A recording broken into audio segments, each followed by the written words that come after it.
எனக்குள்ளே இருக்கிறார். என்ன ஆனந்தம்! விடுதலை நாயகன் வெற்றியை தருகிறார். எனக்குள்ளே இருக்கிறார். என்ன ஆனந்தம்! நான் பாடி பாடி மகிழ்வேன், தினம் ஆடி ஆடி துதிப்பேன். நான் பாடி பாடி மகிழ்வேன், தினம் ஆடி ஆடி துதிப்பேன். எங்கும் ஓடி ஓடி சொல்லுவேன், எங்கும் ஓடி ஓடி சொல்லுவேன். என்னை சுஜீவிக்கிறார், என்னை சுஜீவிக்கிறார். விடுதலை நாயகன் வெற்றியை தருகிறார். எனக்குள்ளே இருக்கிறார். என்ன ஆனந்தம்! விடுதலை நாயகன் வெற்றியை தருகிறார். எனக்குள்ளே இருக்கிறார். என்ன ஆனந்தம்!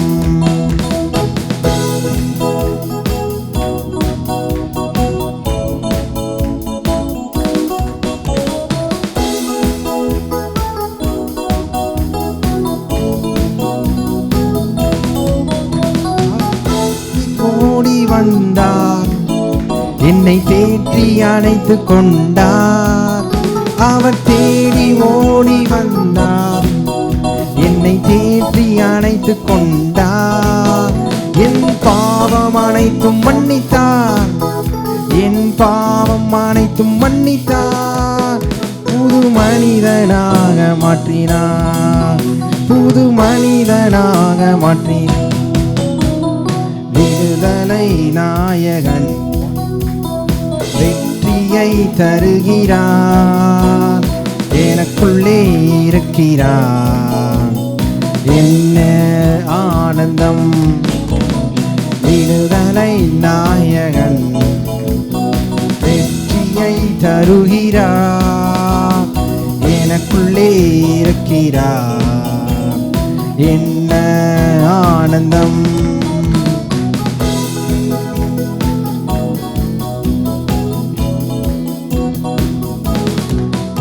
அவர் அன்பின் அபிஷேகத்தால் என்னை நிரப்பி நடத்துகின்றார். அவர் அன்பின் அபிஷேகத்தால் என்னை நிரப்பி நடத்துகின்றார்.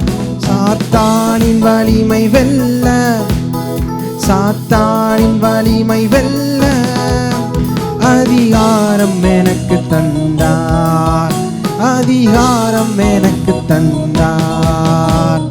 விடுதலை நாயகன் வெற்றியை தருகிறார். எனக்குள்ளே இருக்கிறார். என்ன ஆனந்தம்! விடுதலை நாயகன் வெற்றியை தருகிறார்.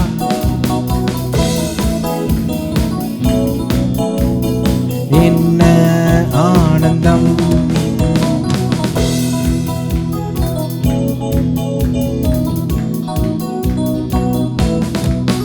செங்கடலை கடந்து செல்வேன், யோர்தானை மிதித்து நடப்பேன். செங்கடலை கடந்து செல்வேன், யோர்தானை மிதித்து நடப்பேன். எரிகோவை சுற்றி வருவேன், எரிகோவை சுற்றி வருவேன். எக்காலம் மூதி ஜெயிப்பேன், எக்காலம் மூதி ஜெயிப்பேன். விடுதலை நாயகன் வெற்றியை தருகிறார். எனக்குள்ளே இருக்கிறார். என்ன ஆனந்தம்! விடுதலை நாயகன் வெற்றியை தருகிறார். எனக்குள்ளே இருக்கிறார். என்ன ஆனந்தம்! நான் பாடி பாடி மகிழ்வேன், தினமாடி ஆடி துதிப்பேன். நான் பாடி பாடி மகிழ்வேன். தினமாடி ஆடி துதிப்பேன். எங்கும் ஓடி ஓடி சொல்லுவேன். எங்கும் ஓடி ஓடி சொல்லுவேன். என்னை சுஜீவிக்கிறார். என்னை சுஜீவிக்கிறார். விடுதலை நாயகன் வெற்றியை தருகிறார். எனக்குள்ளே இருக்கிறார். என்ன ஆனந்தம். விடுதலை நாயகன் வெற்றியை தருகிறார். எனக்குள்ளே இருக்கிறார். என்ன ஆனந்தம். என்ன ஆனந்தம். என்ன ஆனந்தம். கரங்களை தட்டி கர்த்தரை ஸ்தோத்திரிப்போம். ஹல்லேலூயா.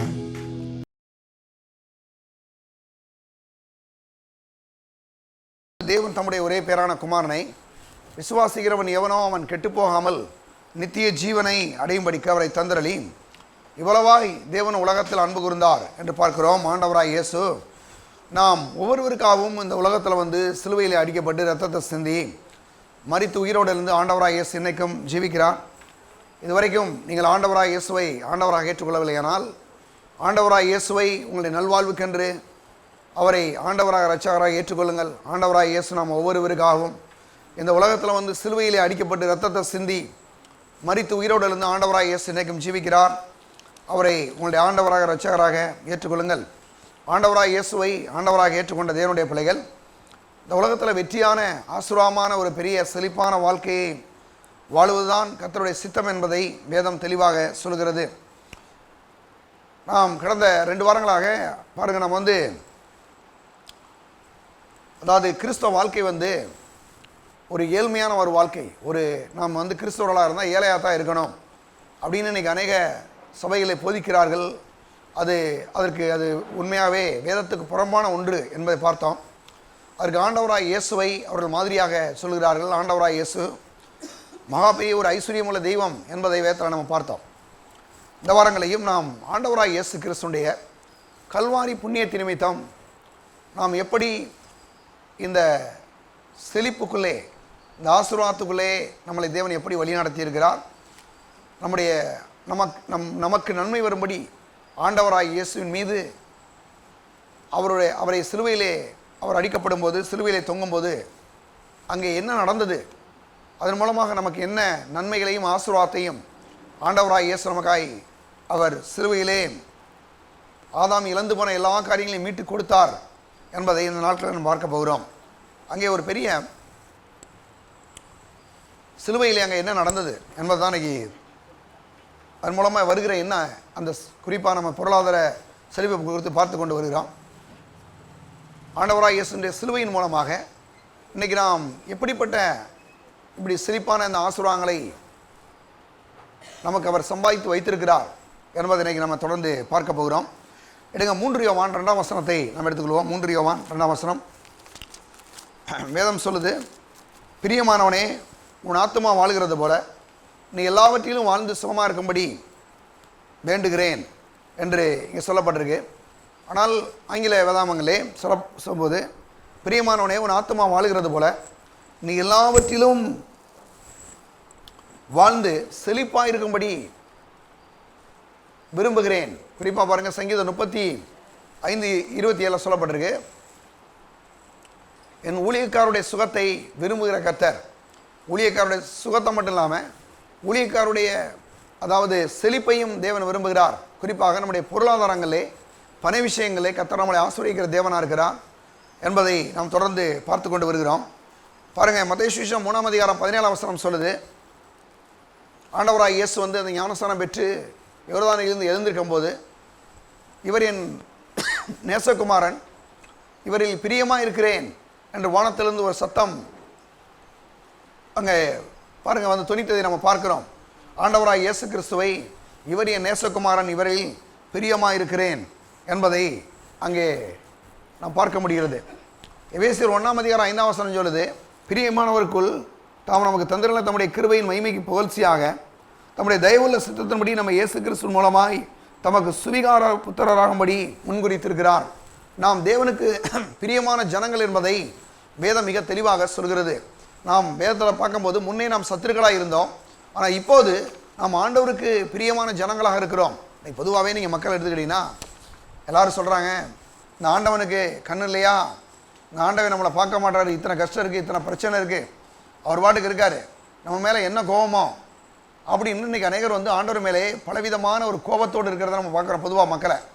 ஆனால் வேதம் என்ன சொல்லுதுன்னா, அவர் நம்மளை பிரியமானவர்களே என்று அழைக்கிறார். அப்படின்னா இயேசு கிறிஸ்துவின் ரத்தத்தின் மூலமாக அவருக்கு பிதாவாகி தேவனுக்கு நாம் பிரியமான ஜனங்களாக, பிரியமான தேவனுடைய பிள்ளைகளாக இருக்கிறோம்.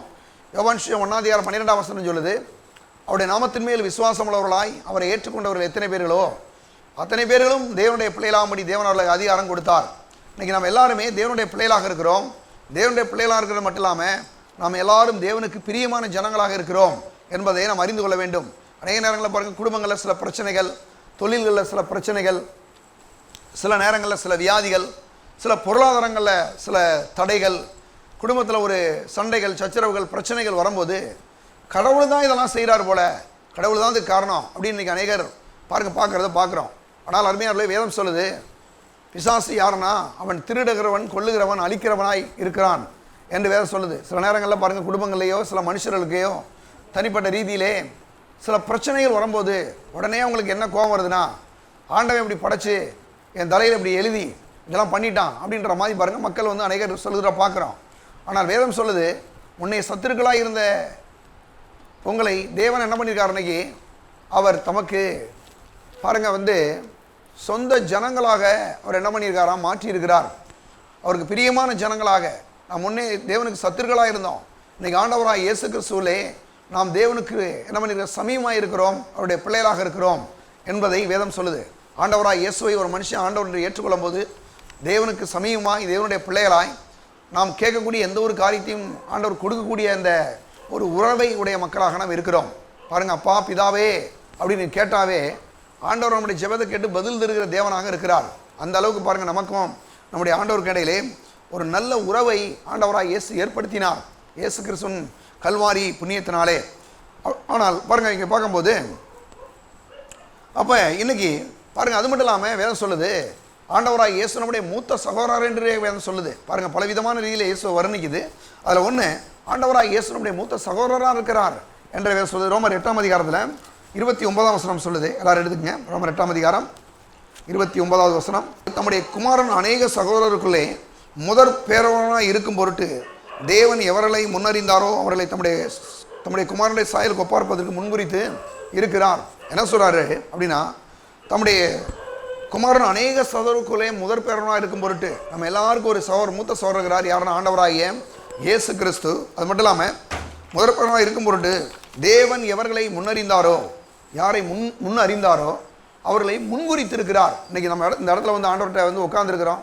நம்ம திடீர்னு உட்காரல, ஆண்டவர் நம்மளை ஏற்கனவே முன்னறிந்தார்னா பாருங்கள், நமக்கு முன்னாலேயே நம்மளை வந்து இந்த சபைக்கு வர்றதுக்கு முன்னாலேயே, நம்ம இந்த உலகத்தில் பிறக்கிறதுக்கு முன்னாலேயே பாருங்கள், நம்மளை தேவன் என்ன பண்ணாராம், உலக தோற்றத்துக்கு முன்னாலேயே, நம்முடைய தாயின் கற்பத்தில் உருவாகிறதுக்கு முன்னாலேயே நம்மளை தேவன் வந்து முன்குறித்தார், முன்னறிந்தது மட்டும் இல்லாமல் நம்மளை முன்குறித்திருக்கிறார். பாருங்கள், எதுக்கு முன்குறித்தாராம், நம்ம ஆண்டவராக இயேசுவை ஏற்றுக்கொண்டு இந்த இடத்துல வந்து அவரை ஆராதிக்கும்படி. பாருங்கள், இன்றைக்கி வந்து எத்தனையோ ஆயிரம் மக்கள் இந்த ஊரில் இருக்காங்க. ஆனால் ஆண்டவராக இயேசு இன்றைக்கி நம்மளை முன்குறித்து நம்மளை தெரிந்து கொண்டு இங்கே அவரை ஆராதிக்கும்படி ஒரு வார்த்தை கேட்கும்படி கொண்டு வந்திருக்காருன்னா இது அவருடைய தெய்வீகமான திட்டம். இது வந்து ஒரு மனுஷனால் ஏற்படுத்ததல்ல, இது ஆண்டோடைய முழுவிதமான ஒரு திட்டமாக இருக்கிறது. அது மட்டும் இல்லாமல் பாருங்கள், அங்கே 14 சொல்லுது. 8:14 பாருங்கள், அதே அதிகாரத்தில் 8 14 மேலும் எவர்கள் தேவனுடைய ஆவியினால் நடத்தப்படுகிறார்களோ அவர்கள் தேவனுடைய புத்திரராக இருக்கிறார்கள். மேலும் எவர்கள் தேவனுடைய ஆவியினால் நடத்தப்படுகிறார்கள், ஒரு தேவனுடைய புத்திரராக இருக்கிறார்கள். பாருங்கள், இன்றைக்கி வந்து ஆண்டவராக இயேசுவை நாம் ஏற்றுக்கொண்டு மறுபடியும் பிறந்த ஒவ்வொருவரையும் ஆண்டவர் என்ன பண்ணுறாருன்னா அவருடைய ஆவியினாலே நம்மளை வழி நடத்துகிறாராம். ஒவ்வொரு நேரங்களையும் ஆவியானவர் நம்மளை ஒவ்வொரு காரியங்களையும் வழி நடத்துகிறார். பாருங்கள், வழி நடத்துகிறாருன்னா ஒரு நல்ல ஒரு ஆலோசனை கொடுத்து வேற சொல்லுது, உன் மீது கண்ணை வைத்து உனக்கு ஆலோசனை சொல்லுவேன், நீ நடக்க வேண்டிய வழியை உனக்கு காட்டுவேன். நாம் சில நேரங்களில் சில வழியிலே நம்மளால் போக முடியல, சில காரியங்கள் நமக்கு தெரிய மாட்டுது, சில காரியங்கள் வந்து நமக்கு ஒன்றும் விளங்கலை. ஆனால் அப்படிப்பட்ட நேரத்தில் ஆவியானவர் நம்மளை சரியான பாதையிலே நடத்துகிறார். வேதம் சொல்லுது பாருங்க, வந்து மேலும் எவர்கள் தேவனுடைய ஆவியினால் நடத்தப்படுகிறார்களோ அவர்களுடைய தேவனுடைய புத்திரராய் இருக்கிறார்கள். தேவ ஆவியானுடைய சத்தம் சித்தம் திட்டத்தின்படி நம்ம நடத்தப்படும் போது கண்டிப்பாக பாருங்கள் என்ன நடக்குன்னா, நம்ம சரியான பாதையில் நடத்துவோம். சிலருக்கெல்லாம் பார்த்தீங்கன்னா சொப்பனத்திலேயே அவங்களுடைய நம்பிக்கை வச்சுருப்பாங்க. நான் சொல்கிறேன், தேவனுடைய பிள்ளையில எது மூலமாக நடத்தப்படணும்? வேதம் சொல்லுது, மேலும் எவர்கள் தேவனுடைய ஆவியினால் நடத்தப்படுகிறார்களோ அவர்கள் தேவனுடைய புத்திரராய் இருக்கிறார்கள். அப்போ நம்ம எல்லாருமே எதனால் நடத்தப்படணும்? தேவ ஆவியானவர் நம்மளை வழி நடத்த வேண்டும். எப்படி வழி நடத்தணும்? யாரோ சிலர் நான் சொன்ன மாதிரி பாருங்கள், கடந்த 2-3 வாரத்துக்கு மேலே சொன்னேன், சில ஊழியக்காரங்க வந்து பாருங்கள் சொல்லுவாங்க, பாருங்கள் குறி சொல்கிற மாதிரி சொல்லுவாங்க. நான் சொல்கிறேன் அருமையானவர்களே, நல்லா கவனிச்சுங்க. அப்படி யாராவது குறி சொல்கிற மாதிரி சொல்கிறாங்கனாவே உங்களை ஏதோ ஒரு ரீதியில் ஏமாத்துறாங்கன்னு அர்த்தம். கவனம். ஏன் சொல்கிறேன் அப்படின்னா, நல்ல கவனிங்க. இந்த பைபிள் படி யாராவது ஒருத்தர் பேசினார்னா நீங்கள் ஒரு நாள் தப்பான இடத்துக்கு போயிட மாட்டீங்க. ஆனால் திடீர்னு அவங்க என்ன பண்ணுவாங்க, திடீர்னு ஆண்டவர் இதை சொன்னார், அதை சொன்னார், இதை காமிச்சார், அதை காமிச்சார், அப்படி சொல்கிற போது ஆபத்துகள் அதிகமாக இருக்குது. அநேகர் வந்து அவங்களுக்கு விதமான மாதிரி சொல்லிடுவாங்க. அநேக நேரங்களில் இப்படி தான் அநேக குடும்பங்கள் வந்து என்ன பண்ண கெட்டு போயிடுது. ஆனால் நான் சொல்ல அருமையானவர்களே, மிக கவனமாக இருக்கணும். நம்முடைய ஆண்டவர் ஒருபோதும் இந்த வசனத்தை விட்டு தவறான வழியில் நம்மளை வழி நடத்தவே மாட்டார். அப்போ இங்கே வேதம் சொல்லுது, நல்லா கவனிங்களேன், இங்கே சொல்லப்பட்டிருக்கு. அப்போ எதனால நம்மளை வழி நடத்துகிறாரு கவனிங்க. யோவான் சுவிசேஷம் 16ஆம் அதிகாரம் 13ஆம் வசனம் பாருங்கள். சத்தியாவியாகியவர் வரும்போது சகல சத்தியத்திற்குள் உங்களை நடத்துவார். அவர் தம்முடைய சுயமாய் பேசாமல் தாம் கேள்விப்பட்ட யாவையும் சொல்லி வரப்போகிற காரியங்களை உங்களுக்கு அறிவிப்பார். நல்லா கவனிங்களேன் என்ன சொல்கிறாருன்னு. சத்திய ஆவியாகியவர் அவர் வரும்போது சகல சத்தியத்துக்குள்ளும் உங்களை நடத்துவார். அவர் தம்முடைய சுயமாய் பேசாமல் தாம் கேள்விப்பட்ட யாவையும் சொல்லி வரப்போகிற காரியங்களை உங்களுக்கு அறிவிப்பார். நல்லா கவனிங்களேன். அவர் என்ன செய்கிறாரா, சத்திய ஆவியானவர் வரும்போது உங்களை சகல சத்தியத்துக்குள்ளும் வழி நடத்துவார். நல்ல கவனிங்க. இந்த பைபிள் இல்லாதவங்க ஒரு பைபிள் ஒன்று வாங்கிக்கோங்க, நல்லது. ஏன்னா உங்களை வந்து ஒரு வெற்றியான ஒரு வாழ்க்கைக்கு, ஒரு ஆசீர்வாதமான வாழ்க்கைக்கு இந்த வேத புத்தகம், இந்த வேத வஸ்திரங்கள் உங்களை கொண்டு போயிடும். ஏன்னா வேதம் சொல்லுது, அருமையான வேதம் சொல்லுது, வானமும் பூமியும் ஒளிந்து போகும், என் வார்த்தையாயிலும் என் வார்த்தையின் ஒரு உறுப்பாயில் ஒளிந்து போவதில்லை என்றார். அப்போ ஆண்டவர் இந்த வசனத்துக்கு விரோதமாக ஒரு நாள் பேசவே மாட்டார். இந்த வசனம் சொல்லுது பாருங்கள் என்னன்னா, சத்தியாவியாயவர் வரும்போது சகல சத்தியத்துக்குள்ளும் உங்களை நடத்துவார். சகல சத்தியத்துக்குள்ளும். இப்போ சகல சத்தியத்துக்குள்ளுனா வேதம் சொல்லுது பாருங்கள், வேதத்தில் வந்து நம்முடைய சுகத்தை பற்றி எழுதியிருக்கு, நம்முடைய பாவம் மன்னிப்பு குறித்து வேதம் சொல்லுது, நம்முடைய சுகமாக இருப்பதை பற்றி வேதம் சொல்லுது. அது மட்டும் இல்லாமல் பாருங்கள், நம்ம செழிப்பாக இருப்பதை குறித்து வேதம் சொல்லுகிறது. நம்ம வந்து சுகத்தோடு பலத்தோடு இருக்கிறத கர்த்தர் வேதம் சொல்லுது, சமானமாக இருக்கிறத கர்த்தர் வேதம் சொல்லுது, நல்ல நீடி ஆயுளோடு நல்ல பாதுகாப்போடு இருப்பதை வேதம் சொல்லுகிறது. அப்படின்னா இந்த வேதத்துக்கு புறம்பாய் யாராவது சொன்னாங்கன்னா அதை ஒருபோதும் நாம் ஏற்றுக்கொள்ளவே கூடாது. பாருங்கள் இங்கே வேதம் என்ன சொல்லுதோ அதைத்தான் நம்ம எடுத்துக்கொள்ளணும். அப்போ இங்கே அருமையானவர்களே, வேதத்திலேயே நம்ம கரெக்டாக புரிஞ்சு எடுத்துக்கணும். அதாவது இதுதான் வேதம். சில நேரங்களில் வேதத்தில் நிறையா சில வசனங்கள் இருக்குது, தவறான சில காரியங்கள். அன்றைக்கி ஒருத்தர் சொன்னார் பாருங்கள், என்கிட்ட வந்து சொல்கிறார், தாவீதுக்கு 4 பஞ்சாயத்து இருந்துச்சு, அதனால் நானும் 4 பஞ்சாயத்து வச்சுருக்கேனார். உண்மையாக பொய் இல்லது. இப்போ சமீபத்தில் என்கிட்ட சொன்னார் பாருங்கள், ஒரு போன வாரம் நினைக்கிறேன். நான் சொன்னேன், தாவீதுக்கு 4 இருந்துச்சு, யாக்கோப்புக்கு 4 இருந்துச்சு, ஆதாமுக்கு எத்தனை இருந்துச்சு? ஒன்றே ஒன்று தான் இருந்துச்சு. அப்போ ஆதாமுக்கு ஒரு 4 வேணும்னா அன்றைக்கே 4 கொடுத்துருப்பாரு, இல்லை 10 வேணால் 10 கொடுத்துருப்பாரு. நீங்கள் எப்பயுமே பார்க்கும்போது ஆதியாகமம் முதல் அதிகாரத்தை கவனிக்கணும். அநேகர் என்ன பண்ணுறாங்க, தப்பு பண்ணுறாங்க. அவருக்கு 4 பஞ்சாயத்து இருந்துச்சு, இவருக்கு 4 பஞ்சாயத்து இருந்துச்சு. அதனால் வந்து நான் பைபிள் வந்து எடுத்துக்கிறேன். எல்லாம் தேவையாக பாருங்க. அருமையான நல்ல கவனிங்க. நம்ம வெற்றியாக ஆசுரமாக வாழ்வதற்கு எதுவோ அந்த மாதிரி நல்ல காரியங்களை வேதத்திலேருந்து நம்ம எடுத்துக்கிறணும். தவறான காரியங்கள், தவறான சில உதாரணங்கள் அப்போ ஏன் பைபிளில் இருக்குது அப்படின்னா, அந்த மாதிரி யாரும் செஞ்சிடக்கூடாதுன்றக்காக தான் அது இருக்கே தவிர அதை பார்த்து நீங்கள் செய்யுங்கன்ற காலம் கிடையாது. அப்போ என்ன எடுத்துக்கணும் பாருங்கள், நல்லா படித்தவங்க சர்ச்சுக்கு தான் போகிறாங்க, ரட்சிக்கப்பட்டிருக்காங்க, ஞானஸ்தானம் மூழ்கி ஞானஸ்தானம் எடுத்தவங்க நான் சொல்கிறவங்கலாம் நீங்கள் நினைக்கிற மாதிரி வந்து இவங்க வந்து ரட்சிக்கப்படாதவர்கள் கிடையாது. ரட்சிக்கப்பட்டவர்கள் மூழ்கி ஞானஸ்தானம் பெற்றவர்கள். அபியோட அபிஷேகம்லாம் அந்நிய பாஷெல்லாம் பேசுகிறாங்க. கேட்டால் சொல்கிறாரு 4 பஞ்சாயத்து இருக்குது. 4 பஞ்சாயத்து வந்து அந்த அவர் சொல்கிறார் பாருங்க, அவர் தாவீது மட்டும் 4 பஞ்சாயத்து வச்சுக்கலாமா, யாக்கோப்பு வச்சுக்கலாமா? பாருங்கள், தாவீதுக்கு வந்து ரட்சகருக்கு வந்து அதை வந்து அதனுடைய பலாபலன் என்னன்னு உங்களுக்கு தெரியுமா? தாவீதுக்கு வந்த பிரச்சனை என்னன்னு தெரியுமா? யாக்கோபுக்கு வந்த பிரச்சனை என்னன்னு தெரியுமா உங்களுக்கு? எவ்வளோ பிரச்சனை தெரியுமா உங்களுக்கு? அந்த பிரச்சனைலாம் பெற்றுக்கிறணுமா? நான் சொல்கிறேன் அருமையானவளே. ஆனால் ஆதாமுக்கு ஒரே ஒரு ஏவாலை கொடுத்தார். ஒன்று கொடுத்ததில் ஏகப்பட்ட பிரச்சனை வந்துச்சு. அந்த அம்மா வாட்டுக்கு பறித்து சாப்பிட வேணான்ற பழத்தை போய் சாப்பிட்டு பிடிச்சி அது பாட்டுக்க இல்லையா? அப்போ அதில் என்ன வழங்குதுன்னா, ஒன்றை மெயின்டைன் பண்ணுறதை கரெக்டாக மெயின்டைன் பண்ணுன்றதான் அது. தாவீது சொல்கிறான், இதோ என் தாய் பாவத்தில் கற்பம் தரித்தால் நான் துர்க்குணத்திலே உருவானேன். அப்போ தாயின் வயிற்றில் பிறக்கும் போதே மனுஷன் வந்து பாவத்தில் தான் பிறக்கான் என்று வேதம் சொல்லுது. ஐயோ பாஸ்டர் எப்படி இப்படி சொல்கிறீங்க? சின்ன குழந்தையா பிறக்கும்போது பாவத்தில் பிறக்குன்றீங்க. உண்மை. நான் உங்களுக்கு சொல்கிறேன் விளக்கறக்காக வேண்டி. பாருங்கள், ஒரு நாள் ஒரு விசிட்டிங் நாங்கள் போயிருந்தோம். நானும் என்னுடைய மனைவி போயிருக்கும் போது அங்கே ஒரு சின்ன ஒரு 2 குழந்தை இருக்குது. ஒரு குழந்தைக்கு வந்து 2 வயசு இருக்கும், இன்னொரு குழந்தைக்கு வந்து ஒரு 6 மாத குழந்தை. இந்த 6 மாத குழந்தைக்கு வந்து ஒரு பால் பாட்டில் வச்சுருக்காங்க. இந்த பால் பாட்டில் எடுத்துகிட்டு இந்த 2 வயசு குழந்தை இருக்கே, இது கொண்டு போய் கதவை இப்படி பின்னால் சாந்திட்டு அது பாட்டுக்கு நிற்கிது. நாங்கள் போன அந்த அவசரத்தில் அந்த அம்மா வீட்டுக்காரம்மா அந்த அம்மா டீ போட போயிடுச்சு பாருங்கள். இது இந்த 6 மாத குழந்தை இருக்கே, இது பாட்டுக்கிட்டு கத்தி கிடக்கு. அந்த 2 வயசு குழந்தை இருக்கு பாருங்கள், ஒரு 1.5 வயசு 2 வயசுக்கிட்ட, அது நேராக பாட்டில் எடுத்துகிட்டு கொண்டு போய் கதவுக்கு பின்னால் இருந்து அது பாட்டு சப்பு சப்புன்னு இழுத்துக்கிட்டு இருக்குது பாட்டில். நல்ல கவனிக்க. இப்போ நான் உங்களுக்கு ஒன்று கேட்குறேன், அந்த பாட்டில் ஏன் வந்து அந்த அந்த சின்ன குழந்தைக்கு முன்னால் குடிக்கல, ஏன் அம்மாவுக்கு முன்னால் குடிக்கல? அதுக்கு நல்லா தெரியும், இந்த பாட்டில் வந்து பாப்பாவுடையது, அதை குடிக்கக்கூடாது, குடித்தா அம்மா அடிப்பா, அதனால் ஒளிஞ்சிக்குவான், போய் ஒளிஞ்சிக்கிடுச்சு. இப்போது நல்லா நீங்கள் புரிஞ்சுங்க. இப்போ பிள்ளை ஒரு குழந்தை, சின்ன குழந்தை பிறந்த குழந்தை வந்து பாவம் செய்யுமான? பாவம் அது செய்யலைங்க. ஆனால் பாவம் எப்படி வந்துச்சு தெரியுமா? முதல் மனுஷனாய் ஆதாம் செய்த பாவம் இந்த உலகத்தில் பிறக்கிற அத்தனை பிள்ளைகளையும் பிடித்து கொண்டது. அதனால தான் இன்றைக்கி பிள்ளைகள் வந்து பாருங்கள், எல்லா உலகத்தில் இருக்கிற எல்லா பிள்ளைகளுக்கும், எல்லா நாட்டுக்கார பிள்ளைகளுக்கும் ஒரே ஒரு விளையாட்டு மட்டும் பிடிக்கும்.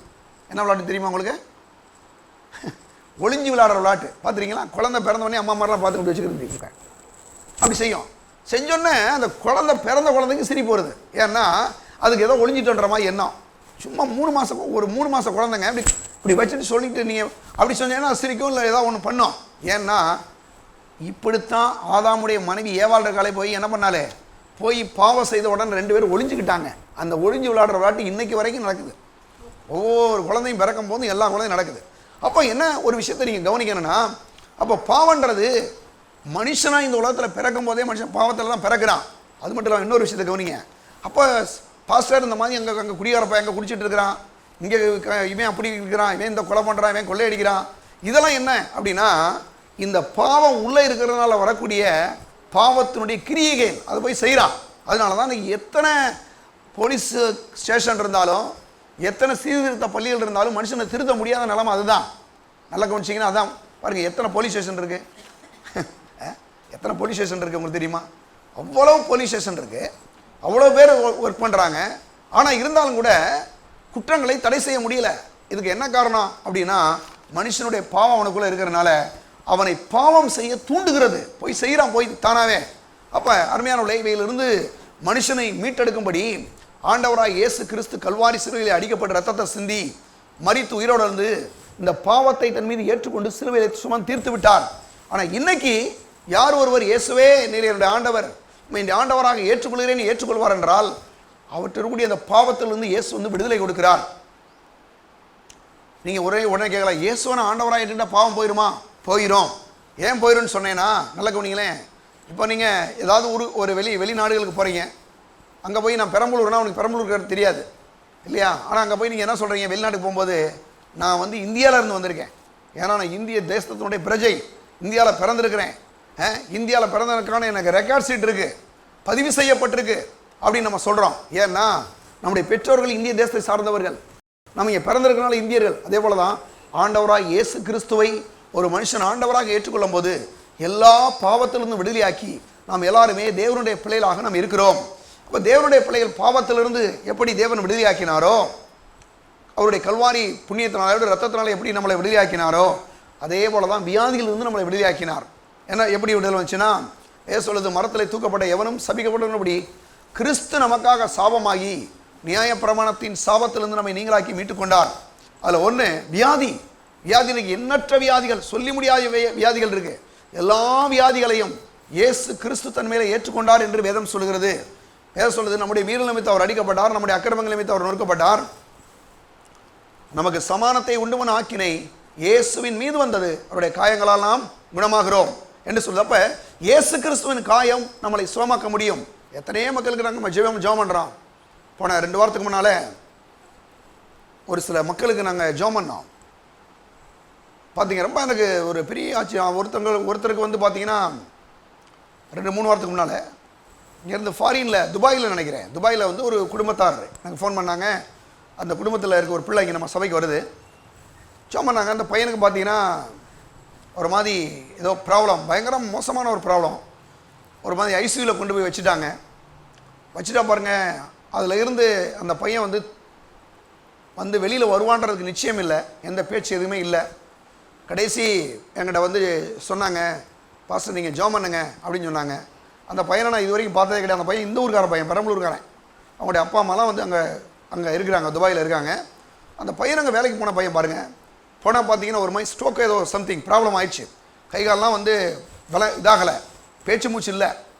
உள்ளே கொண்டு போயிருக்கிறாங்க. டாக்டர் சொல்லிட்டாங்க கண்டிப்பாக இவன் பிழைக்கிறதுக்கு எந்த வாய்ப்பும் இல்லை அப்படின்னு. கடைசியாக நாங்கள் ஜெபம் பண்ணோம்.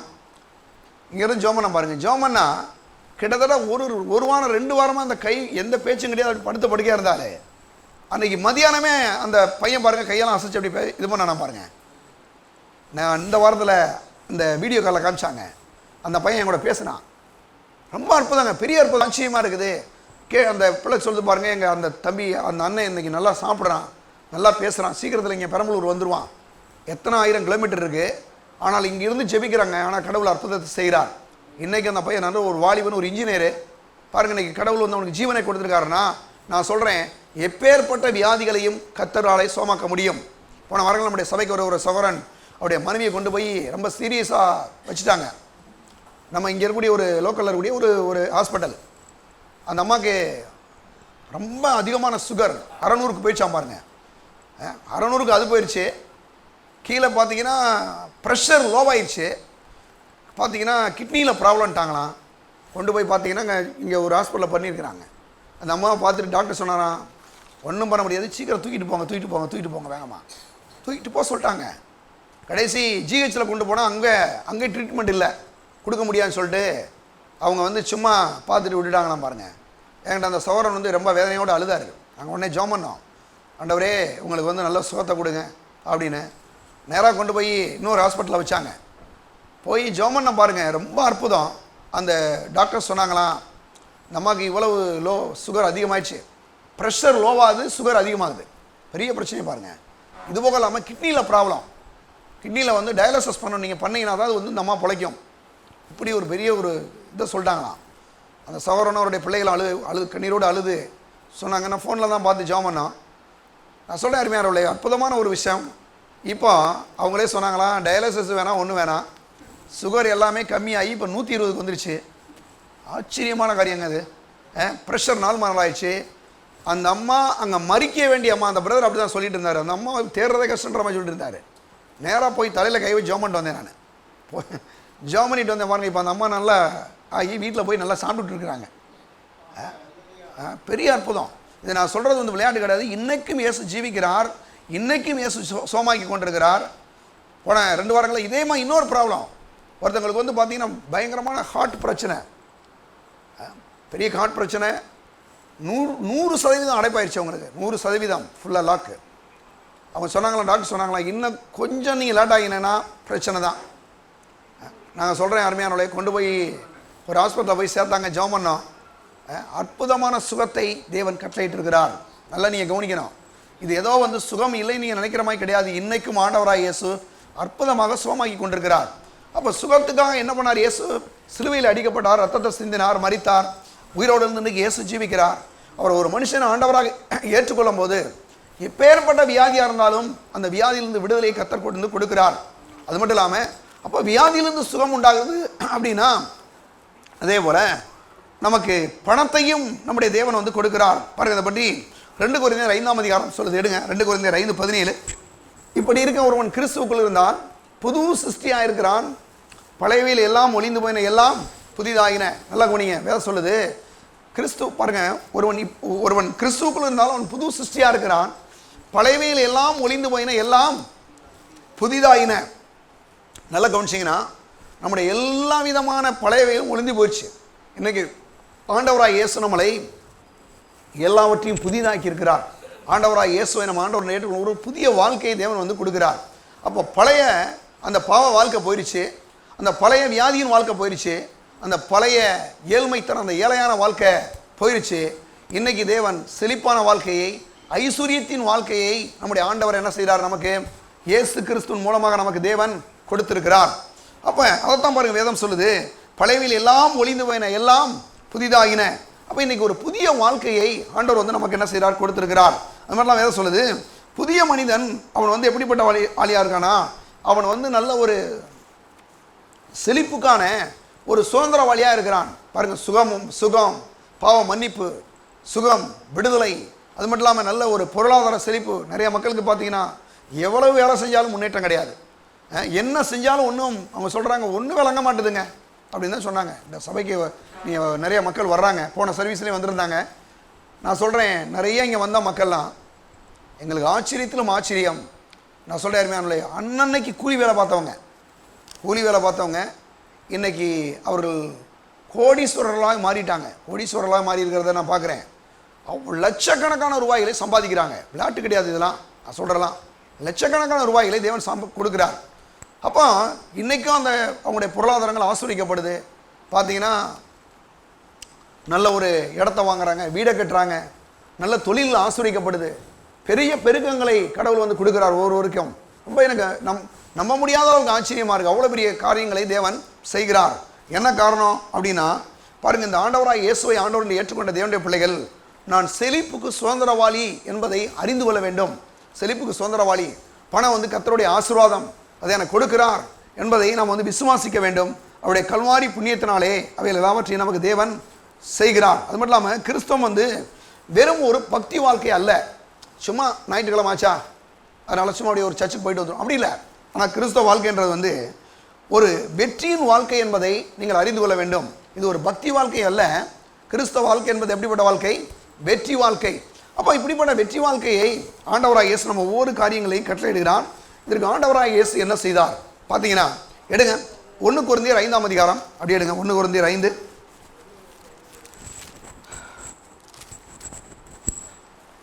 1 கொரிந்தியர் 5ஆம் அதிகாரத்தில் அங்கே பாருங்கள், ஒரு வசனம் வாசிக்கிறேன்.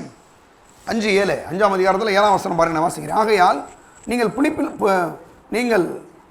புளிப்பில்லாதவர்களாய் இருக்கும்படியே புதிதாய் பிசைந்த மாவாய் இருக்கும்படிக்கு பழைய புளித்த மாவை புறம்பே கழித்து போடுங்கள். ஏனெனில் நம்முடைய பஸ்காவாகிய கிறிஸ்து நமக்காக பலியிடப்பட்டிருக்கிறாரே. நம்முடைய பஸ்காவாகிய கிறிஸ்து, நம்முடைய பஸ்கா ஆண்டவராய் இயேசு கிறிஸ்து வந்து நமக்காக சிலுவையிலே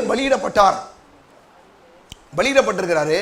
அவருடைய இரத்தத்தின் புண்ணியத்தினாலே இன்னைக்கு நம்மளை என்ன பண்ணியிருக்காரு ஆண்டவர், இந்த பாவத்தில், சாபத்தில், வியாதியில், இந்த தரித்திரத்திலிருந்து ஆண்டவராய் இயேசு நம்மளை என்ன பண்ணியிருக்காராம், விடுதலை ஆக்கியிருக்கிறார். அப்போ இன்னைக்கு நம்ம சொல்கிறேன், நம்முடைய பஸ்காய கிறிஸ்து இயேசு நமக்காக சிலுவையிலே பலியிடப்பட்டார். அவர் சிலுவையிலே பலியிடப்பட்டு நம்மளை என்ன பண்ணியிருக்காரா, இன்னைக்கு அந்த பாவம், சாபம், வியாதி, தரித்திரம் எல்லாவற்றிலிருந்தும் ஆண்டவராய் இயேசு விடுதலை ஆக்கியிருக்கிறார். பாருங்கள், விடுதலை ஆக்கிற வேதம் சொல்லுது, குமாரன் உங்களை விடுதலை ஆக்கினால் நீங்கள் மெய்யாகவே விடுதலையாவீர்கள் என்று. அப்போ அவருடைய கல்வாரி புண்ணியத்தில் ஒரு பெரிய ஒரு பண்டமாற்று முறை நடந்திருக்கு. எடுங்க, அதை பற்றி நீதிமொழிகள் 13ஆம் அதிகாரம் எடுப்போம். நீதிமொழிகள் 13:22. நல்லவன் தன் பிள்ளைகளுக்கும் சுதந்திரம் வைத்து போகிறான், பாவியின் ஆஸ்தியோ நீதிமானுக்காய் சேர்த்து வைக்கப்படும். பாருங்க, நல்லவன் தன் பிள்ளைகளுக்கும் ஆஸ்தியை சேர்த்து வைத்து போகிறான், பாருங்க, சுதந்திரம் வைத்து போகிறான். சொல்ற பாருங்க, நல்லவன் தன் பிள்ளைகளுக்கும் சுதந்திரம் வைத்து போகிறான், பாவியின் ஆஸ்தியோ நீதிமானுக்காய் சேர்த்து வைக்கப்படுகிறது. நல்ல கவனிங்க, நல்லவனா ஆண்டவராய் இயேசுவை ஏற்றுக்கிட்ட மனுஷன் தான் நல்லவனா இந்த உலகத்தில் வாழ முடியும், இல்லையா? இல்லைன்னா மொத்தம் 1008 பொய், 1008 என்னென்னமோ தப்புகளை செய்கிறாங்க. ஆனால் ஆண்டவராய் இயேசு கிறிஸ்து வரும்போது கண்டிப்பாக சொல்கிறேன், ஒரு நல்ல வாழ்க்கையாய் வாழ முடியும். இந்த நல்லவராய் இயேசு நம்மளை ஒவ்வொருவரையும் நல்ல மனுஷர்களாய் மாற்றி விடுகிறார். பாருங்க, சொல்லப்பட்டிருக்கு, நல்லவன் தன் பிள்ளைகளுக்கும் எனது சுதந்திரம் வைத்து போகிறான், பாவியின் ஆஸ்தியோ நீதிமானுக்காய் சேர்த்து வைக்கப்படும். அப்போ நல்லவங்க யாருன்னா, நான் சொல்கிறேன், ஆண்டவராய் இயேசுவை ஏற்றுக்கொண்ட நம்ம தான் நல்ல மக்கள், நல்லவர்கள். அப்போ என்ன போட்டிருக்கு, நம்ம என்ன செய்யணும், நம்முடைய பிள்ளைகளின் கூட சில காரியங்களை வைத்திருப்போம்னு சொல்லி வேதம் சொல்லுது. பாருங்கள், நிறைய நேரங்களில் உலக மக்கள் பாருங்கள், அவங்க வாட்டி சம்பாதிப்பாங்க, சம்பாதிச்சுட்டு எந்த சேமிப்பு எதுவுமே கிடையாது. எல்லாம் வர்றதை பூரா எல்லாம் நம்ம ஊரை சொல்கிறாங்க பாருங்கள், வாய்க்கும் கைக்கும் பத்தலாம் கட்டுவாங்க, அப்படியே போயிடுறது. ஆனால் வேதம் சொல்லுது அருமையானவர்களே, என்ன சொல்லுது தெரியுமா? நல்லவன் தன் பிள்ளைகளின் பிள்ளைகளுக்கும் சுதந்திரம் வைத்து போகிறான். அப்போ பிள்ளைகளுக்கும் பேர பிள்ளைகளுக்கும் இந்த உலகத்தில் சில காரியங்களை வைத்துட்டு போன்றது வேதம் சொல்லுது. வாழ்கிறோம், சில சம்பாத்தியங்களை, நல்ல ஒரு இடத்தையோ வீடு என்னமோ சில காரியங்களை சம்பாதித்து வைக்க வேண்டும் என்பதை வேதம் தெளிவாய் சொல்கிறது. அது மட்டும் இல்லாமல் அங்கே சொல்லப்பட்டிருக்கு, பாவியின் ஆஸ்தியோ நீதிமானுக்காய் சேர்த்து வைக்கப்படுகிறது. பாவி, உலகத்தில் எத்தனையோ பாவி இருக்கான், என்னானமோ கொள்ளடிக்கிறான், என்னானமோ திருட்டுத்தனம் பண்ணுறான், பண்ணுற அநியாயம் அக்கிரமம், கொலை பண்ணுறான், கொல்லை பண்ணுறான், எல்லாம் பண்ணுறான். பண்ணிட்டு பாருங்கள், ஏதாவது கொஞ்சம் என்ன பண்ணுறான், அநியாயமாக்கிறவன் நிறைய பணங்களை எல்லாத்தையும் சேர்த்து வைக்கிறான்.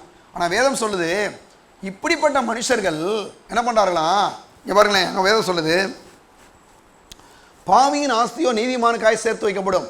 பாருங்கள், ஆண்டவராக இயேசுவை ஏற்றுக்கொண்ட நமக்கு என்ன பண்ணுறாராம், இப்படிப்பட்ட பாவியெல்லாம் சேர்த்து வைக்கிறானா.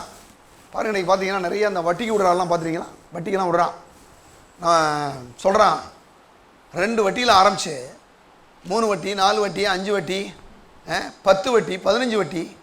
நம்ம ஊரில் இந்த மார்க்கெட்டு பகுதியில் நீங்கள் பார்த்தீங்கன்னா வட்டிக்கு விடுறாங்க. பார்த்தீங்கன்னா என்ன தெரியுமா, ஒரு நாளைக்கு அந்த வட்டி காலையில் ஒருத்தர் 1000 ரூபா வாங்கினார்னா சாயங்காலம் எவ்வளோ நான் கொடுக்குறேன் தெரியுமா? 1100 கொடுக்கணும். அதுக்கு பேர் வருங்க மீட்டர் வட்டியாம். ஒருவேளை இன்றைக்கி கொடுக்கலைன்னா நாளைக்கு அதுக்கு இன்னொரு 100 சேர்த்து கொடுக்கணும். இந்த மாதிரி பாருங்க, அன்னன்னைக்கு 100 ரூபா வட்டி, ஒரு 1000 ரூபாய்க்கு. இப்படி வட்டிகள். இன்னும் சில நேரங்களில் பார்த்தீங்கன்னா இந்த சினிமா எடுக்கிறான்ல தயாரிப்பாளர்கள், அவனுக்கு சிலர் வட்டிக்கு விடுறான். வட்டிக்கு விடுறான், லட்சக்கணக்காக கோடிக்கணக்காக வட்டிக்கு விடுறான். அதை இவன் கடனை வாங்கி படம் எடுக்கிறான். கடைசி ஏதாவது தோற்று போயிட்டான்னு வச்சுங்க, இவனுக்கு கடன் கொடுக்கலாமே செத்து போயிடுறான் இல்லையா? ஏன் அப்படின்னா வட்டி, அப்படிப்பட்ட வட்டி, வட்டிக்கு பயந்து. அப்போ அருமையானவர்களே, இவங்கெல்லாம் நேர்மையாக நீதியான ரீதியில் வந்து இவங்க என்ன பண்ணலாங்க, பணத்தை சம்பாதிக்கலை. கர்த்தர் சொல்கிறாரு, இப்படிப்பட்ட பாவிகள்லாம் ஏன் இப்படி சேர்க்குறான்னா, நீதிமானாக நமக்காக சேர்த்து வைக்கிறான். ஏன்னா ஒரு நாள் இவன் பாவியம் நம்ம ஆள் கூட சொல்கிறாங்க, எங்கள் பாஸ்டர் சர்ச்சுக்கு ஓடுறோம், வசனத்தை கேட்குறோம், அந்த பாவி பையன் நல்லா இருக்கான், நம்ம வந்து பாருங்கள் இப்போ தான் முன்னேற அப்படின்னு நிறைய வந்து ஒரு கஷ்டம். ஆனால் வேதம் சொல்லுது, பாவியின் ஆஸ்தியோ நீதிமானுக்காய் சேர்த்து வைக்கப்படுகிறது. அப்போ இந்த ஆட்கள் பூரா வந்து ஏன் சேர்த்து வைக்கிறான்? கர்த்தர் வந்து நமக்கு அவன்கிட்ட வாங்கி கொடுக்கறதுக்காக அவன் சேர்த்து வைக்கிறானா. இப்போ பாஸ்டர் அவன் சம்பாதிக்கிறான், அதை நம்ம வாங்குறது நியாயம் இல்லை, அது எப்படி நியாயம் அப்படின்னு நம்ம நினைக்கிறோம். ஆனால் வேதம் சொல்லுது, கர்த்தரே சொல்கிறாரு, நீங்கள் என்ன பண்ணாத வாங்கணுன்றாரு. ஏங்க வாங்கணும்? எடுப்போம், ஒரு பகுதிக்கு நம்ம போகலாம். இதை பற்றி நம்ம வேத வசனத்துக்கு போய் தான் அதை பார்க்க முடியும். சங்கீதம் 105 எடுங்க எல்லாரும். சங்கீதம் 105 37 வசனம் வாசிக்கிறேன். அப்பொழுது அவர்களை பொன்னோடும் வெள்ளியோடும் புறப்பட பண்ணினார், அவர்கள் கோத்திரங்களில் பலவீனப்பட்டவன் ஒருவனும் இருந்ததில்லை. என்ன சொல்ற பாருங்களேன். அதாவது அப்பொழுது அவர்களை பாருங்க, அப்பொழுது அவர்களை வெள்ளியோடும் பொன்னோடும் புறப்பட பண்ணினார், வெள்ளியோடும் பொன்னோடும் புறப்பட பண்ணினார், அவர்கள் கோத்திரங்களில் பலவீனப்பட்டவன் ஒருவனும் இருந்ததில்லை. பாருங்க பாருங்க, அவர்கள் கோத்திரங்களில் பலவீனப்பட்டவன் ஒருவனும் இருந்ததில்லை. பாருங்க, வந்து இஸ்ரவேல் ஜனங்கள் வந்து 430 ஆண்டுகள் வந்து எகிப்து தேசத்தில் வந்து இருக்கிறாங்க. கிட்டத்தட்ட 30 லட்சம் மக்கள், 6 லட்சம் குடும்பம் இல்லையா, இவ்வளோ பேர் அங்கே வந்து இருக்கிறாங்க. இருந்தால் முதல்ல பாருங்கள், யோசேப்புடைய காலம் வரைக்கும் அந்த இஸ்ரவேல் ஜனங்களுக்கு ஒன்றும் பெருசாக ஒன்றும் பிரச்சனை இல்லை. ஆனால் யோசேப்புடைய காலம் முடிந்த பிறகு அடுத்த 370 வருஷங்கள் அந்த மக்களை வந்து அடிமையாக நடத்திட்டாங்கன்னா எப்படின்னா, காலையில் வேலைக்கு போனோம், சாயங்காலம் வரைக்கும் வேலை செய்யணும், அவன் சாப்பாடு கொடுத்தா தான் சாப்பிட முடியும், இல்லைன்னா இல்லை. இப்படி கிட்டத்தட்ட 370 வருஷமாக அந்த மக்கள் அடிமையாக வாழ்கிறாங்க. எந்த சம்பளம் கிடையாது, ஒரு நல்ல சாப்பாடு கிடையாது, சந்ததியாய் தலைமுறையாய் அவங்க வந்து சம்பளமே இல்லாமல் வாழ்கிறாங்க. பார்த்தீங்கன்னா அது மட்டும் இல்லாமல் இஸ்ரவேல் ஜனங்கள் வந்து யாத்திராம 1ஆம் அதிகாரத்தில் நீங்கள் பார்த்தீங்கன்னா, இஸ்ரவேல் ஜனங்கள் வந்து அங்கே அந்த தேசத்தில் இருந்து இங்கே எகிப்துக்கு வரும்போது 70 பேராக வர்றாங்க. அவங்கள்ட்ட இருந்த காயின், அவங்கள்ட்ட இருந்த ரூபா என்ன தெரிஞ்சுமா, பூரா தங்கத்தினால் செய்யப்பட்ட காயின் அவங்கள்ட்ட இருந்தது, இஸ்ரவேல் ஜனங்கள்ட்ட இருந்தது. ஆனால் எகிப்துக்குள்ளே வரும்போது பூராமே மரத்தினால் செய்யப்பட்ட மர காயின் தான் இருந்துச்சு, உட்டன் காயின். அதை தான் அவங்க பயன்படுத்துகிறாங்க. இவன் என்ன பண்ணிட்டான், நீங்கள் தங்க இருந்த காசை கொடுத்து அப்போ தான் உங்களுக்கு பொருள் கிடைக்குன்னு சொல்லிட்டான். அதனால் இஸ்ரவேல் ஜனங்களை வஞ்சமாக வஞ்சித்து என்ன பண்ணிட்டானா, அந்த தங்க காயினை பூரா வாங்கிக்கிட்டு வெறும் மரக்காயினை கொடுத்துட்டான். பாருங்க, இது வந்து அந்த யாக்கோபுடைய புத்திரர்கள் முதல்ல 70 பேர் வர்றாங்க இல்லையா, அப்பயே நடக்குது. அதுக்கு பிறகு ஒரு 430 வருஷங்கள் முதல் 370 வருஷங்கள் அடிமையாகவே வாழ்கிறாங்க. வாழும்போது காலையில் வேலைக்கு போகிறாங்க, பூரா செங்கல் சூளையில் போய் வேலை செய்யணும், போய் விளைநிலங்களை போய் வேலை செய்யணும், விவசாயத்தில் வேலை செய்யணும். ஆனால் எந்த சம்பளமே கிடையாது. ஒரு நாள் 2 நாள் கிடையாது.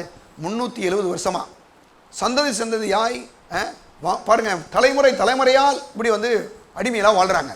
இப்படி இருந்தோன்னே ஆண்டவர் என்ன பண்ணுறாரு, இப்படிப்பட்ட அந்த மக்களுக்கு தேவன் வந்து கண்ணோக்கி பார்க்கிறார். நம்முடைய தேவன் வந்து அவர் நீதியுள்ள நியாயாதிபதி. சிலரெல்லாம் சொல்கிறாங்க, தெய்வன்றதா நம்ம கண்ணை திரும்பி பார்க்கணும் இல்லையா அப்படின்னு சொல்கிறாங்க. நம்முடைய ஆண்டவர் இன்னைக்கு பார்த்து கொண்டு இருக்கிறார். அவர் உடனே பார்க்குறார். பார்த்து கடைசியாக மோசே என்ற ஒரு மனுஷனை தெரிந்து கொண்டு இந்த இஸ்ரவேல் ஜனங்கள் அங்கேருந்து மீட்டெடுத்து கொண்டு வரும்படி பாலும் தேனும் ஓடுகிற நலம் விசாலமான அந்த நல்ல தேசத்துக்கு கொண்டு வரும்படி என்ன பண்ணுறாரு, அவனை அனுப்புகிறார். அனுப்புனா அங்கே அந்த எகிப்து ராஜாட்டா வந்து பேசுகிறான், எங்கள் ஜனங்களை விட்டுருங்க, நாங்கள் வந்து வெளியில் போகிறோம், நாங்கள் எத்தனையோ வருஷங்களாக அவங்களுக்கு அடிமையாக இருந்துட்டோம் அப்படின்னு அவன் சொன்னால் அவன் கேட்க மாட்டான். கடைசி அவனுக்கு ஆண்டவர் ஒரு ஐடியா கொடுத்து, நாங்கள் வந்து எல்லோரும் போய் என்ன பண்ண போகிறோம், ஆண்டவருக்கு நான் ஆராதனை செய்ய போகிறோம், நாங்கள் 3 நாள் போகிறோம் அப்படின்னு சொல்கிறாங்க. ஆனால் அவன் எதுக்குமே செவிசாய்க்கலை. கடைசியாக 9 வாதைகள் வரைக்கும் போட்டாலும் கூட அவன் பயப்பட மாட்டான். கடைசி 10ஆவதாக பாருங்கள் என்ன நடக்குதுன்னா, ஒரு வயதான ஒரு ஆண் ஆடு, ஒரு பழுதற்ற ஆடு, ஒரு வயதான ஆடு, அது ஆணாடாக இருக்கணும், அதை அடித்து 2 பாருங்கள் நிலைக்கால்கள்லையும் மேல் சட்டத்துலையும் பீட்டுடையில் வந்து பூச சொன்னார் ஆண்டவர்.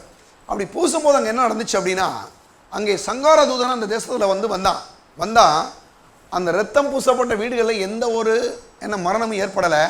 ரத்தம் பூசாத எகிப்தியருடைய வீட்டில் ஒரு பெரிய மரணம் ஏற்பட்டுச்சு இல்லையா. அந்த ரத்தத்தை கண்டு சங்கார தூதன் விலகி போயிட்டான்.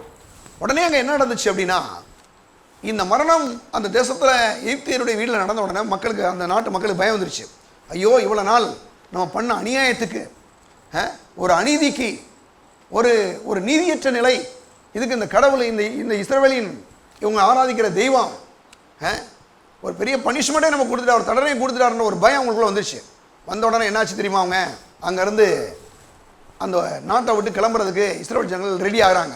ஆகினா அவங்க போய் ஆண்டவர் சொல்கிறாரு, நீங்கள் போய் என்ன பண்ணுங்க, அந்த ஆள்கள்கிட்ட போய் வெள்ளியையும் பொண்ணையும் என்ன செய்ய கேட்டு வாங்குங்க, வெள்ளியும் பொண்ணையும் கேட்டு வாங்க. ஏன்னா பக்கத்து வீட்டிலலாம் அந்த எகிப்தியர்கள் பெரிய பெரிய பணக்காரன கோடீஸ்வரனாக இருக்கான். ஆனால் இவன் 370 வருஷமாக வேலை பார்த்துட்டு சின்ன சின்ன கூரை வீட்டில் உட்காந்துருக்கிறான். அதில் ஒரு சின்ன கூடாரம் போட வீட்டில் அவன் பூரா பெரிய பெரிய மாடி கட்டிட்டு உட்காந்துருக்கிறான். அவன் மாடி கட்டுறதுக்கு இவன் செங்கல் செஞ்சு கொடுத்துக்கிட்டு இருக்கிறான். இவன் குடிசை வீட்டில் உட்காந்துருக்கிறான் வேலை பார்த்துட்டு. ஏன்னா சம்பளம் கிடையாது. இப்படிப்பட்ட ஒரு வாழ்க்கை, பயங்கரமான ஒரு தருத்திர வாழ்க்கை. அந்த நாட்களில் தான் ஆண்டவர் சொல்கிறாரு, நீ எகிப்தை விட்டு போகும்போது சும்மா போகக்கூடாது, பாரு வெள்ளியையும் பொண்ணையும் உன் பக்கத்து வீட்டுக்காரன் எந்த வீட்டுக்காரன் கேட்டு வாங்குன்னு சொல்கிறாரு. சொன்னால் அவங்களும் அதே மாதிரி கேட்டு வாங்க போகிறாங்க. அதுக்கு முன்னால் இன்னொரு வசனத்துக்கு நம்ம போவோம். என்னென்னா, அதாவது நாம் இந்த உலகத்தில் இருக்கக்கூடிய எல்லா விதமான செழிப்பையும் ஆசீர்வாதமும் வந்து அது நம்முடைய தேவன் தான் நம்ம எல்லாவற்றையும் நமக்கு கொடுத்திருக்கிறார் என்பதை என்ன செய்யணும், நம்ம அதை விசுவாசிக்க வேண்டும். அது மட்டும் இல்லாமல் இங்கே போட்டிருக்கு, அதாவது சங்கீதம் 105:37 அங்கே போட்டிருக்கு, வெள்ளியும் பொன்னும் ஆகிய சுமைகளோடு தேவன் என்ன பண்ணாரா, புறப்பட பண்ணினார். சுமைகள் அப்படின்னா லிவிங் பைபிளில் போட்டிருக்கு, என்ன பண்ணியிருக்காராம், சுமைகளோடு அப்படின்னா லோடடு. பார்த்தீங்கன்னா எல்லாம் பாருங்கள், மக்கள் என்ன பண்ணாங்களாம், அதாவது நம்ம ஊரில் பாருங்கள், இந்த சில நேரங்களில் நம்ம ஆளுங்க பாருங்கள் என்ன பண்ணுவாங்க, கிராமத்தில் வேலை செய்கிறவங்களாம் பார்த்தீங்கன்னா ஒரு மூட்டையை தூக்கி தலையில் வச்சுட்டு அவங்க போயிடுவாங்க. பார்த்துருப்பீங்க இல்லையா. ஒரு மூட்டை நெல்லோ அது முத்து சோளமோ அப்படி தூக்கி தலையில் நடக்கிறலாம் இருக்குது. அந்த மாதிரி இந்த இஸ்ரவேல் ஜனங்களை என்ன பண்ணலாம், பூரா மூட்டையாக கேட்டு வாங்கிட்டான். 1 பவுன் 2 பவுன்லாம் கிடையாது, மூட்டையாக பொண்ணையும் வெள்ளியும் என்ன செஞ்சுட்டான், வாங்கிட்டான். வாங்கி எல்லாரும் என்ன பண்ணுறாங்களாம், அப்படியே சுமையோடு அவர்கள் என்ன செய்யலாம், புறப்பட்டு போகிறாங்க. பாருங்கள், இதை பற்றி சொல்லப்பட்டிருக்கு. யோபு 27ஆம் அதிகாரம், சீக்கிரமாக யோபு 27ஆம் அதிகாரம் 16வது வசனம் பாருங்கள். யோபு 27:16, அவன் புழுதியைப் போல பணத்தை குவித்து கொண்டாலும் மண்ணை போல வஸ்திரங்களை சவதரித்தாலும் அவன் சவதரித்ததை நீதிமான் உடித்து கொண்டு குற்றமில்லாதவன் அவன் பணத்தை பகிர்ந்து கொள்வான். நல்லா கவனிச்சிங்களா? யாருன்னா பாவி. பாவி என்ன செய்கிறானா, அவன் புழுதியை போல பணத்தை குவிச்சு வச்சிருக்கானா.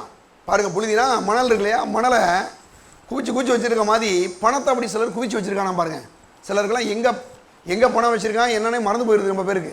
அந்த மாதிரி பாருங்க பணம் வச்சிருக்கான். இங்கே சொல்லப்பட்டிருக்கு, அவன் புழுதியை போல பணத்தை குவித்து கொண்டாலும் மண்ணை போல வஸ்திரங்களை சவதரித்தாலும், நிறைய காரியங்களை ட்ரெஸ்ஸு அது இதுன்னு வாங்கி வச்சிருந்தாலும், அடுத்த வருஷம் சொல்லுது, அவன் சவதரித்ததை நீதிமான் உடுத்தி கொண்டு, அவன் சேர்த்து வச்சிருக்கலாம் யாரை எடுத்துக்குவானா, நீதிமான் ஆண்டோடைய பிள்ளை எடுத்துக்கொள்வானா, கொள்வானா. குற்றமில்லாதவன் அவன் பணத்தை பகிர்ந்து கொள்வான். யார் குற்றமில்லாதவன்? ஆண்டவராக இயேசுவை ஏற்றுக்கொள்ளுகிற மனுஷன். யாரும் குற்றமில்லாதவன். இந்த குற்றமில்லாத மனுஷன் தான் என்ன செய்வானா, பணத்தை போய் பகிர்ந்து கொள்வானா. பாருங்க, ஏன்னா ஆண்டவராக இயேசுவை ஏற்றுக்கொண்ட மனுஷனுக்குள்ள அந்த பாவியினுடைய ஆசையை தேவன் நமக்கு என்று என்ன செஞ்சிருக்காரு, வைத்திருக்கிறார். ஏன்னா அவன் அநீதியினாலேயும் அக்கிரமத்தினாலேயும் சேர்த்து வைக்கிறான். ஆனால் வேதம் சொல்லுது, பாவியின் ஆஸ்தியோ நீதிமானுக்காக என்ன செய்தான், சேர்த்து வைக்கப்படுகிறது. இப்போ நம்ம என்ன பண்ணலாம், ஆண்டவராக இயேசு நாமத்தினால, ஆண்டவரே எனக்கு அந்த பணத்தை நான் என்ன பண்ணுறேன், கட்டவிழ்த்து விடுறேன். சில நேரங்களில் பாருங்கள், சிலர் ஏமாற்றப்படுகிறார்கள். எப்படி இஸ்ரவேல் ஜனங்களை எகிப்தியர்கள் ஏமாத்தினாங்களோ அதே மாதிரி சிலர் பாருங்கள் பணத்தை வாங்கிட்டு ஏமாற்றிட்டு ஓடுறது, சில காரியங்களை ஏமாத்துறான். அப்போ இப்படிப்பட்ட வேலைகளில் வேதம் சொல்லுது, திருடன் வந்து திருடிட்டு போனால் அவன் பிடிபட்டால் அவனுக்கு என்னதான் 7 மடங்கு திரும்ப செலுத்த வேணுமா. பிசாசு கூட அப்படி தான் சில நேரங்களில் சில திருட்டு வேலைலாம் பார்க்குறான். நம்முடைய பொருளாதாரங்களை, நம்முடைய பணத்தை, நம்முடைய சுகத்தை, நம்முடைய குடும்பத்தில் சில காரியங்களை திருட பார்க்குறான். ஆனால் நல்ல கவனிங்க, அவன் ஆண்டவர் பாருங்க என்ன செய்கிறாராம், அதை திரும்ப 7 மடங்கு அவர்கிட்ட பிடிங்கி தேவன் கொடுக்க வல்லவராக இருக்கார். 7 மடங்கு அப்படி நம்ம விசுவாசிக்கணும். சில நேரங்களில் நீங்கள் பணத்தை இழந்திருக்கலாம், சில காரியங்களை இழந்திருக்கலாம், சுகத்தை இழந்திருக்கலாம். ஆனால் ஆண்டவர் திரும்பியும் அதை தேவன் என்ன செய்வார், அதை வாங்கி கொடுப்பார், பிடுங்கி கொடுப்பார். பாருங்க, வேதம் மதத்தாயம் சொல்லுகிறது. அப்போ தேவனுடைய பிள்ளையிலே இன்னும் கூட சொல்லப்பட பாருங்க, நீதிமொழிகள் 28ஆம் அதிகாரம் எடுங்க, 8ஆம் வசனம். அநியாய வட்டியினாலும் ஆதாயத்தினாலும் தன்னை ஆசையை பெருக பண்ணுகிறவன் தருத்திர வேலை இறங்குறவனுக்கு அதை சேகரிக்கிறான். அநியாய வட்டி நான் சொன்னேன் இல்லையா, அநியாயமாக வட்டி வாங்குறது. பாருங்கள் மக்கள்லாம் கஷ்டப்பட்டு வளர்ப்பாங்க, பகல் முழுதும் உழைச்சிருவாங்க. ஆனால் வட்டிக்காரன் வருவான், அன்னன்னைக்கு தவணை கொடுக்குறாங்க. பாருங்கள், நம்ம ஊரில் வந்து ஃபைனான்ஸ் கொடுக்குறாங்கல்ல, அதெல்லாம் பார்த்தீங்கன்னா மக்களுக்கு நிறைய பணத்தை வட்டிக்கு கொடுத்து அங்கே போய் கலெக்ஷன் பண்ணுறான். பார்த்தீங்கன்னா சொல்கிறாங்க பாருங்கள், மக்கள் 2 வட்டி 3 வட்டி 5 வட்டி 7 வட்டி 10 வட்டி 15 வட்டியெல்லாம் கொடுக்குறான். கொடுத்தா போய் பார்த்தீங்கன்னா இப்போ ஒரு 1000 ரூபா கொடுத்தான்னா 1000 ரூபாய்க்கே வந்து 150 ரூபா எடுத்துக்குவான்.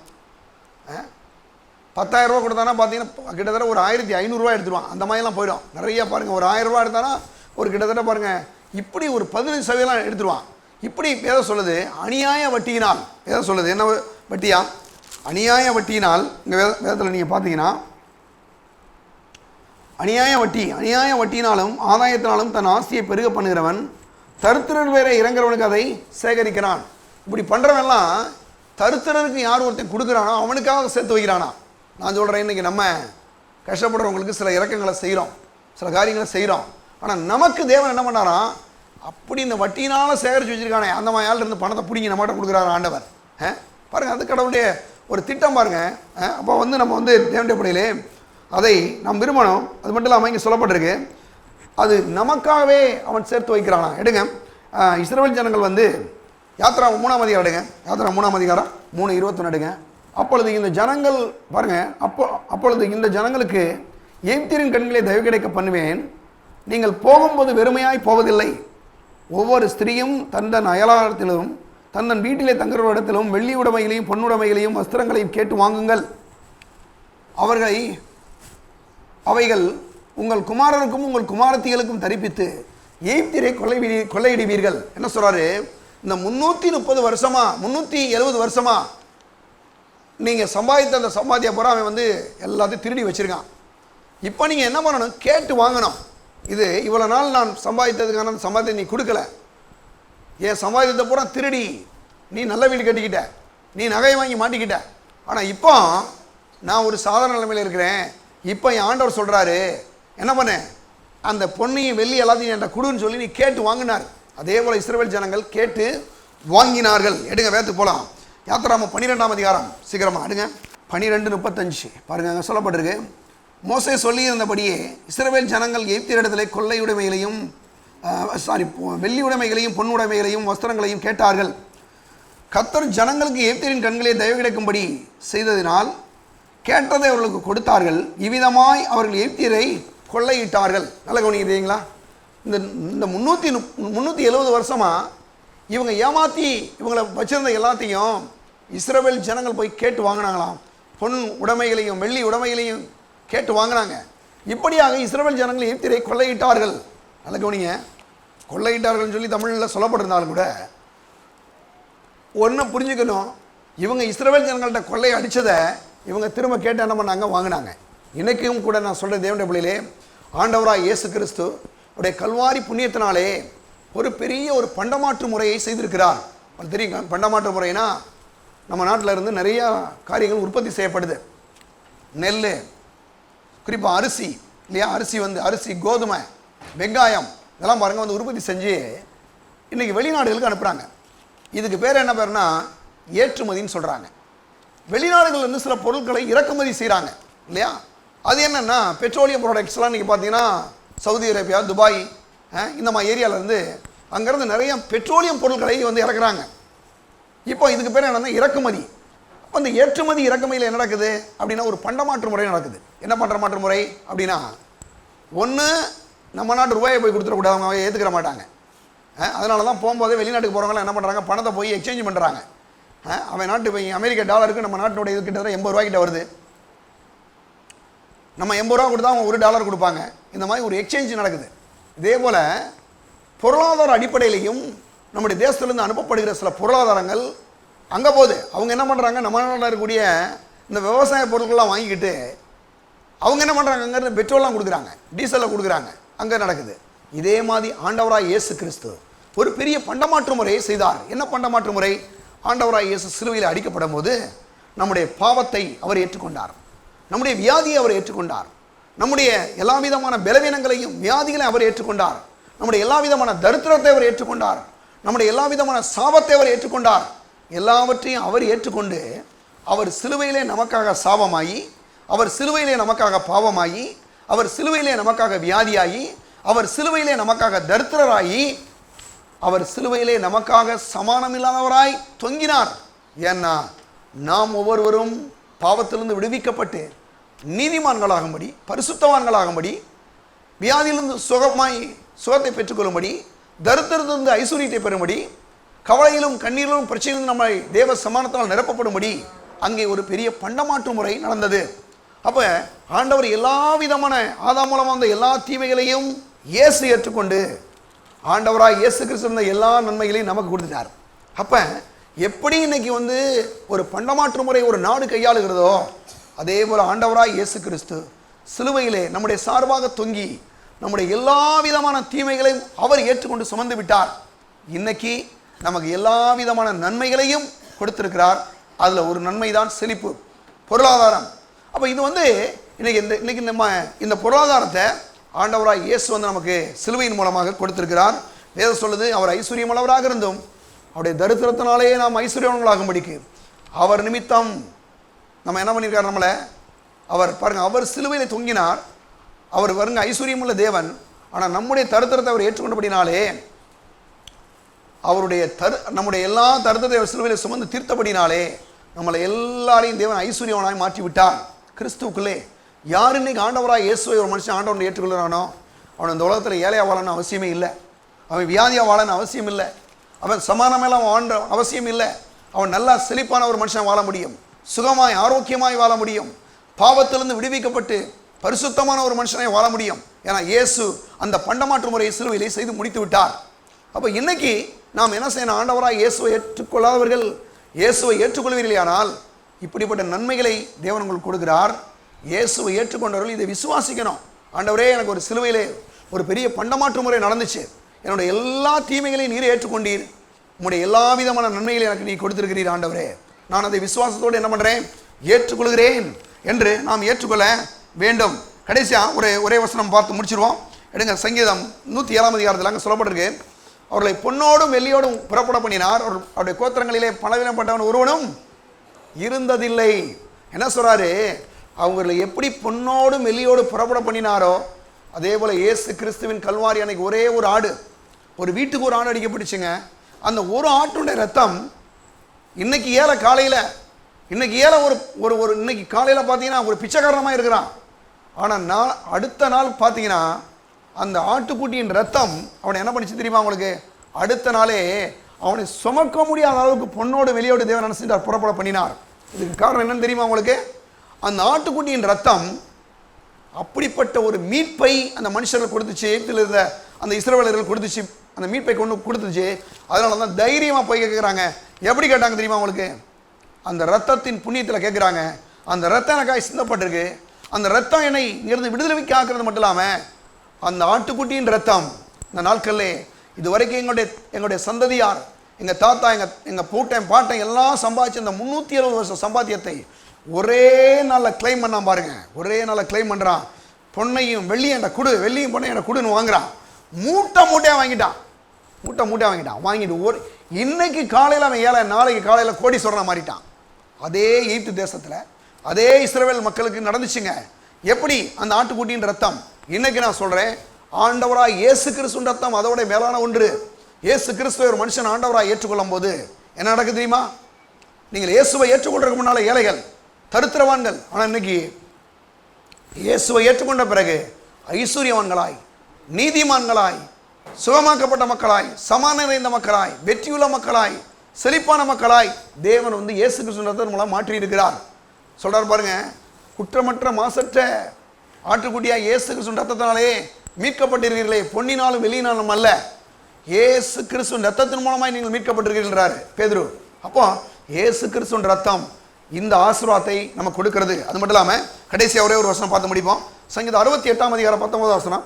என்னாலும் ஆண்டவருக்கு ஸ்தோத்திரம் உண்டாவதாக, நம்மேல் பாரம் சுமத்தினாலும் நம்மை ரட்சிக்க தேவன் அவரே. பாருங்க, என்னது? நம்ம மேலே பாரம் சுமத்திருக்காரா நம்முடைய ஆண்டவர். என்ன பாரம் தெரியுமா அது உங்களுக்கு? என்ன பாரம்? வேதம் ஏற்கனவே சொல்லுது, வருத்தப்பட்டு பார சுமக்கிறவர்களே நீங்கள் எல்லாரும் என்கிட்ட வாங்கினார். அந்த பாரத்தை இயேசு சிலுவையில் சுமத்திட்டார். ஆனால் இப்போ இந்த பாரம் என்ன பாரம் தெரியுமா? இதை பற்றி ஆங்கில வேதம் என்ன சொல்லுதுன்னா, பார்த்தீங்கன்னா இங்கே சொல்லப்பட்டிருக்கு, நம்முடைய தேவன் ரட்சிப்பை அருளும் தேவனாக இருக்கிறார்.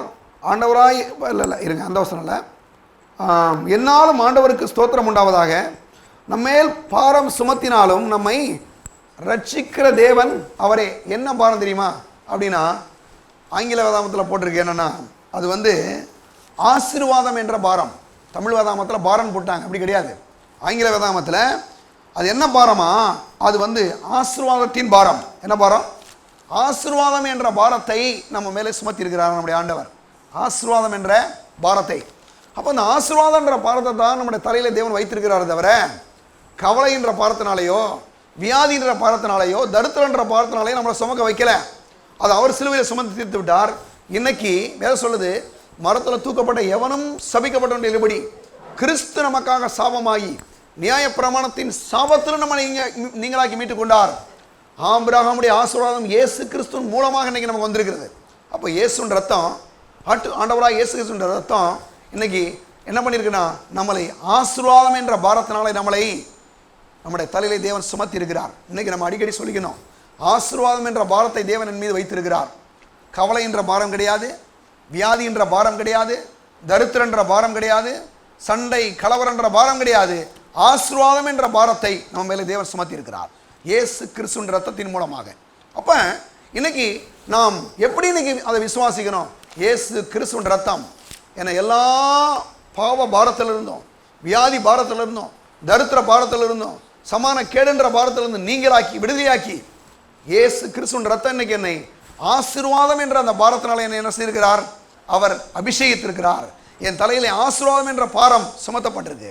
நான் ஆசீர்வதிக்கப்பட்டவன் என்றது நாட்களே நாம் விசுவாசிக்க வேண்டும். ஒரு பெரிய பண்டமாற்று முறையை இயேசு சிலுவையிலே செய்தார். அவர் நம்ம மேலே வர வேண்டிய எல்லா விதமான தீமைகளையும் அவர் ஏற்றுக்கொண்டார். எல்லா விதமான நன்மைகளையும் தேவன் நமக்கென்று கொடுத்திருக்கிறார். கர்த்தர் உங்களை ஆசீர்வதிப்பார். எல்லாரும் எழுதி நிற்போம். ஹல்லேலூயா. பரலோக பிதாவே உம்மை ஸ்தோத்திரிக்கிறோம். இந்த நாளில் கூட ஆண்டவரே உம்முடைய பிள்ளைகளுக்காக தேவ சமூகத்தில் வருகிறோம். ஆண்டவராக இயேசுவின் நாமத்தினாலே ஒவ்வொருவரையும் ஆசீர்வதியும். எங்களுடைய எல்லா விதமான பாவ பாரங்களையும் நீர் சுமந்து கொண்டு எங்களை ஆசீர்வாதம் என்ற பாரத்தினால எங்களை ஆசீர்வதித்திருக்கிறபடியால், எங்களை நிறைத்திருக்கிறபடியால் நமக்கு நன்றி செலுத்துகிறோம். இந்த வேலையில் கூட வந்திருக்கிற ஒவ்வொரு சகோதர சகோதரிகளையும், புதிதாக வந்திருக்கிற ஒவ்வொரு மக்களுக்காக கூட வருகிறோம். இந்த மக்கள் எல்லாரையும் நீர் ஆசீர்வதிப்பீராக. அவருடைய குடும்பங்களில் கூடிய எல்லா பிரச்சனைகளும் இயேசுவின் நாமத்தினால நீங்கி போகட்டும். மக்களை நீர் ஆசீர்வதிப்பீராக ஆண்டவரே. நன்மையும் கிருபையுடைய ஜீவனில் நாளெல்லாம் தொடரட்டும் ஆண்டவரே. சொன்னீரே, சிங்கக்குட்டிகள் தாழ்ச்சி இருந்த பட்டினியாக இருக்கும், கர்த்தரை தேடலுக்கு ஒரு நன்மையும் குறைபடாதுன்னு சொன்னீரே ஆண்டவரே. சகல நன்மையினாலும் உடைய மக்கள் ஆசீர்வதியும். இயேசு நாமத்தில் ஜெபிக்கிறோம் பிதாவே, ஆமென். உடைய கர்த்தராகிய இயேசு கிறிஸ்துவின் கிருபையும் பிதாவாகிய தேவனுடைய அன்பும் பரிசுத்த ஆவியானுடைய ஐக்கியமும் இப்பொழுதும் எப்பொழுதும் நம்மோடு கூட இருப்பதாக, ஆமென். இயேசு ராஜாவுக்கே, இயேசு ராஜாவுக்கே, இயேசு ராஜாவுக்கே. கர்த்தர் உங்களை ஆசீர்வதிப்பார்.